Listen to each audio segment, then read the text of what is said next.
Hello, everybody. Welcome back to Dakota's Political Circle. And today we are talking about how Trump decided to decline to endorse the national abortion ban. Let me just talk about this for a second. So a lot of people, especially on the Republican side, wants Trump to have a national abortion ban if he gets into office. So if he gets into office, a lot of people want him to basically try to get Congress to make a national abortion ban or something of the such. And obviously, a lot of people are against it in the country. It makes sense why a lot of people are against it because of like certain circumstances that could happen. But this is actually a good move for Trump. Obviously, a lot of conservatives are probably mad that he said this, but think about it. He declined to endorse a national abortion ban, and he said it should be up to the states. That really helps his case in the election because a lot of people do support abortion in some sense.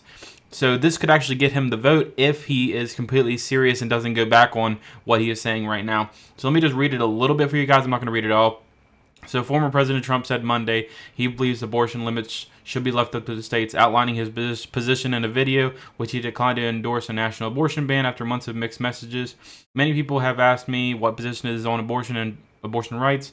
Trump said in the video on his True Social site, "My view is now that we have abortion where everybody wanted it from a legal standpoint. The states will determine it by a vote or legislation or perhaps both. And whatever they decide must be law of the land. In this case, the law of the state," which is exactly how it should be because it makes a lot of sense. Obviously, a national abortion ban would be, I would support it in some sense if you left some circumstances off.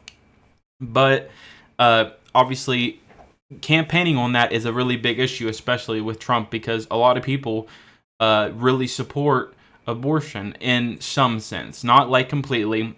Obviously, being pro-life can also be obviously being like wanting circumstances with abortion, possibly, or like having it up to a certain date or something like that. That's why states should be deciding. There's a reason the Supreme Court decided on this, even though a lot of people dislike the Supreme Court for doing it.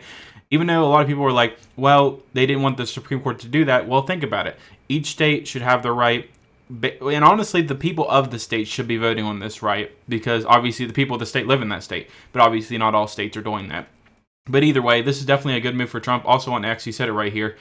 He basically said many states will be different. Many will have a number of weeks. This is basically the whole video. I'm not going to watch it because it is about like 4 minutes and something long.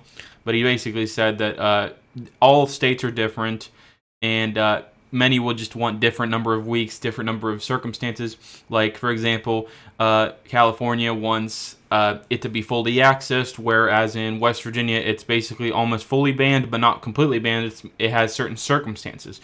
But then I believe Alabama, I can't remember exactly. There is a couple states, I believe, that do have a complete abortion ban. So yeah, it really just depends on your state, and obviously this should be how it should be. But in my opinion, here's how it should be. What it should be is there should be no national ban, but leave it up to the states. But based on your opinion, you should be able to move to certain states to conduct the abortion you see fit in your own beliefs. But you shouldn't be allowed to travel from state to state and have an abortion when you already reside in a certain state. That shouldn't be allowed, in my opinion, because that just means you're resenting your own state's law and you're living in that state. You shouldn't be allowed to live in that state. Obviously, we're the United States of America, but you got to think of it like this. State laws matter. I believe state laws should matter even if you cross state lines, mainly because you live in that state. If you didn't live in the state, then obviously that shouldn't matter to you. Or if you just are traveling in a state, you shouldn't be allowed to get an abortion in that state anyway. Just like that. That's how I see it, basically. Obviously, a national abortion ban would be interesting. I don't know if I'd fully agree with it. Maybe if it had certain circumstances, I would be fine with it, because obviously you need to protect life and all that, and honestly, just protect babies that are not yet like out in the world yet. Like, you just got to protect those lives. There's like millions. I can't remember the exact number, but I believe before these bans started to get put in place, there was a lot of unborn lives that were killed. So, I mean, it's definitely a good idea for Trump to do this. Definitely a good move on him. And honestly, a way better option than just outright saying a national abortion ban, because a lot of people don't support that, especially if you just say a national abortion ban, but then say circumstances, most likely the media is going to spin it anyway. So honestly, this is definitely a great thing for Trump, and honestly will probably boost him up in his polling numbers. Even though he's not down in the polls right now, he's up. But at the same time, if he would have said national abortion ban, he would be going down in the polls. He'd probably still win the election, but if he wants to boost his numbers, he definitely needs to start winning over some of these supporters and all of this kind of stuff. That's how I see it. But yeah, I just wanted to talk to you guys about this today. I have another video up for tomorrow. I also have another video up for the next day, possibly. I'm thinking about making that video, but we'll see. For now, I have these two. I have two videos. This one and another one coming up.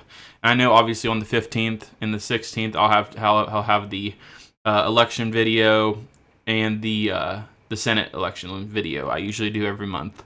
But yeah, guys, I'm happy you guys are enjoying the videos. We're almost at 200 subscribers, which is awesome. We're like, I believe we're halfway there. Now we're close to halfway there, which is awesome to me. Obviously, I'm not going to make a video on it, but I will definitely show my support and definitely say thank you guys so much, because it's been awesome seeing all the support in the comments and also the hate comments, even though I really hate comments. But at the same time, I think it's funny because people just think they're right all the time. But this is literally predictions, you know what I mean? But anyway, I don't want to make this video too long. Hope you guys enjoyed. Thank you guys so much for watching. I'll see you in the next one. Bye, guys.